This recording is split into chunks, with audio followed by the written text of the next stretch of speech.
gikan sa hugpong sa mga mag-uuma sa kabukiran nga puno sa pagpaningkamo hangtod sa pundok sa mga mananagat sa kadagatan dinhi nahimugso ang panaghiusa, pagtinabangay ug pasalamat.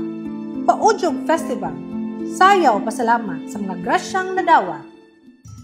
Welcome to the Municipality of Tomas Opus, the home and pride of Paudyog Festival.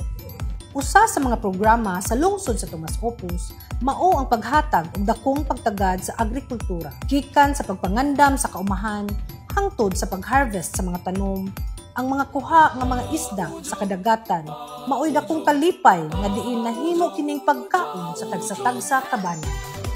Ang mga kahago o paningkamot sa mga mag-uuma o mga mananagat, naghatag o paglaom o kalipay sa tagsa-tagsa ka panimalay. Ang pagkaon nga gidalit sa pamilya nga puno sa gugma o kalipay.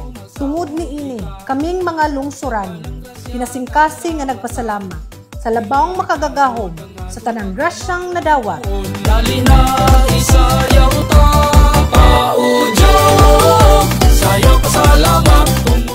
Dajon kamo sa Municipality of Tomas Opus. Tara na, magpaudyog na kita!